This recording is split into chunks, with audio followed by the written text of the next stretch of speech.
But I want to thank you for answering to our call at very short notice.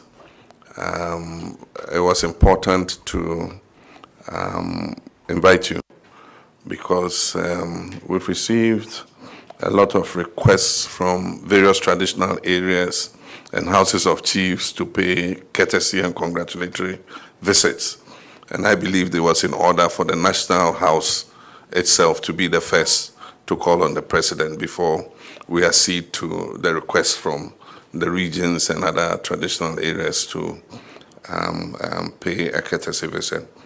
Unfortunately, we're not working out of the office of the president yet. This is just temporary because some works are ongoing to reconfigure the place to suit the new administration that is coming. But I want to first thank you all for the warm welcome you gave us during the campaign when we called on you in your palaces. I do think that the role you played in welcoming us and giving us good counsel on how to conduct our campaigns and make sure that the election is held peacefully, in a peaceful atmosphere. I think all that contributed to the successful election we had. We must thank all of you and thank the Almighty God for once again seeing Ghana through a successful election. And I think that the way the whole world celebrated Ghana for the peaceful transition has added one more accolade in our caps as the beacon of democracy in Africa. And it is something that we must all take a pride in. It is my intention that we will hold regular dialogues on many issues of importance, not only to the Chieftaincy institution, but also to the progress of our dear nation, Ghana. And so the way we'll structure this meeting, we would do these welcome addresses, short remarks, and then after that, the media will leave us, and then we will go into our discussion. But there are a few issues that we need to begin to look at. In all the security briefings I've got after December 7th, the issue of chieftaincy disputes has become a major issue. Anytime a chief passes away and a new chief has to be selected, invariably 2 rival chiefs or 3 rival chiefs suddenly appear. In the 1992 Constitution, it was decided from the unpleasant experiences of the past where government used to interfere in chieftaincy matters to leave the issue of chieftaincy completely to the chiefs themselves. That is the National House of Chiefs and the regional houses of chiefs. But then I do think that there are issues that come up, especially with the selection of new chiefs that create security crisis. And so when law and order breaks down, government is called in to protect the peace. And so I think that we must work with you to see how we can prevent this from happening. I remember that at a point, it was decided that there should be a codification of the lines of succession. I don't know how far that project has gone, but it looks like the issue of disputes is becoming even worse by the day than it was before this codification took place. And so that's an issue that I think we should look at. As I said, we're going to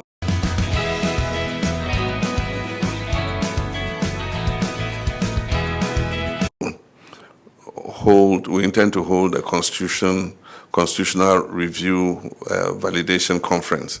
And at that conference, the intention is to put the work of the Fiajo Committee, which was the initial work that was commissioned by President Atta Mills, and then also the work that was done by the Chieftaincy Committee under the commission of President Nana Akufo-Addo, and put all those on the table so that we see what is still relevant in terms of amending our constitution and what is no longer relevant.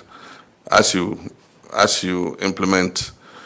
operate under a constitution, you find some loopholes and things that were not completely anticipated. And so for every country, after a while, there might become the necessity to make amendments to a constitution. And I just give the example of the impasse between Parliament and the Supreme Court as to who has the mandate to declare seats vacant and all that. And so if we're looking at the Constitution again, that's one of the areas we should look and tighten, so that it makes it clear who has the constitutional mandate to do what. There might be other issues like that that we need to look at. There are various issues that I think that if we amend, it would make our Constitution more of a living document than it is currently. We've operated under it since 1992, and I think that there are some aspects of it we must look at. I know when I came through your palaces, many of you raised the issue of the Supreme Court ruling barring chiefs from summoning their subjects to their palaces. And so when the opportunity comes to look at the Constitution again, I'm sure that you have a position that you can present to be able to look at that aspect of it in order that we are able to make clear what the lines of authority are in respect of our traditional rulers. In our campaign, one of the issues I raised was to see how we can increase the involvement of chiefs in the governance architecture that we have. There are some things that we need your influence to support government to be able to achieve. Protection of the environment is one of them. The traditional areas belong to you, but it's government agencies like the EPA and all those agencies that are supposed to have the legal mandate to protect the environment. But, I mean, the EPA is sitting here in Accra. How many offices do they have in your traditional areas? So if somebody goes into a forest reserve and starts cutting trees down, the chief has absolutely no power to stop the person. And most of the time, the person will come with a license from Accra and say, oh, they gave me a license, this is my concession, I've come to cut timber. And so how do we get the chiefs, better involved so that it's a synergy between government and our traditional authorities? These are all issues that have been agitating my mind, and I raised them during the campaign. And so I do think that when we have the opportunity, we'll be able to discuss it. And then when the opportunity comes to look at the overarching law of the land, which is the Constitution, maybe you might have some ideas that we can include there so that we're better able to harness the influence that you have in your areas to be able to do things. And so these are just a few. There are many more things I'll brief you on when the media has left, but these are the few remarks that I'll make. And again, say a very warm welcome to all of you and to thank you very much for answering to our call. Thank you. Your Excellency, though it's a bit belatedly, but since you beckon us to be here, I'm rather turning it around. We graciously welcome you, sir, to our first meeting as the Standing Committee of the National House of Chiefs. We graciously do welcome you, and once again, congratulations. You've done well, and as majority of us anticipated, that you go through our normal constitutional provisions, etc., etc., Ghana is safe. We thank you again for that. There's peace prevailing in the kingdom. If the outgoing illustrious president couldn't set a good tone or set a good tone, a lot depended on you as incoming. Fortunately for Nananum and our respective kingdoms, you graciously also extended your arm with good, ample opportunity for you to meet the president, outgoing president, and the two of you together, everything prevailed calm for Mother Ghana. We thank you once again for that. This is an important and impromptu meeting, if just someone else, but as you touched on, we shall reserve a lot of the detailed discussion because there's a lot to be done. Because most of us have, at least I got to know it through TV3, that our ministry is no more the ministry as it is. There's a lot to be done structurally, and also with regard to how we interpret our constitutional standing and provisions, and vis-a-vis the Chieftaincy Act. What is most important to most of us is right down from the word go. I think this is an opportune time for us, the National House of Chiefs, to once again go back and reassert ourselves.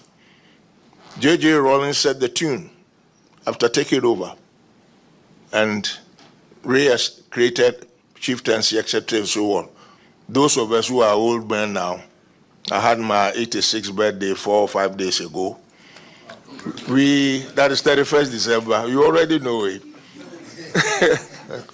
He re-established the Secretariat under National House of Chiefs, the then president, etc. So we had direct control, direct negotiations, dealings with the presidency, till subsequently other leaders changed it.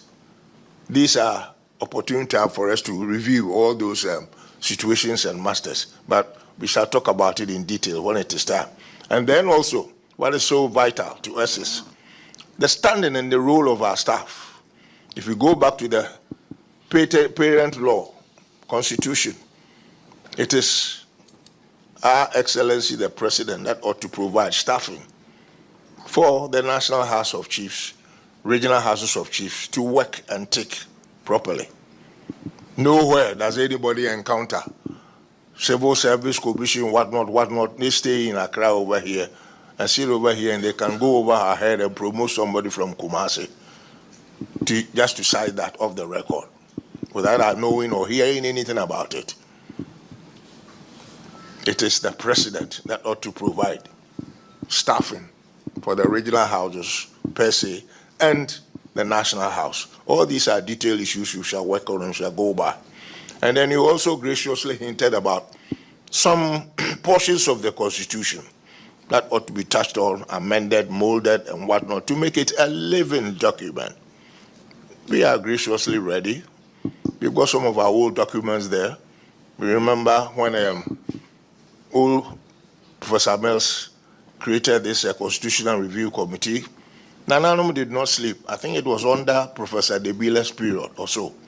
We sat down, did some yeoman's work, homework properly. Sleepless nights. We presented them to him. And then what happened? Virtually 99.9% of what we recommended were just jettisoned and thrown away. We still have the documents available. So when it is time and you graciously invite us and give us a chance, we will be humble enough to admit hard facts and let you know what we put down on paper. Because most of them, if they had been implemented, a lot of the headaches wouldn't have expired now or transpired as it is pertaining at the moment in our country. Luckily, we have our mother Ghana who always control us to exhibit good temperament of moderation. So please, from regional houses' point of view, at least from the Ashanti one, and before even I conclude, your old friend, Utumfo, graciously, thank you, sir. We are here to listen to you.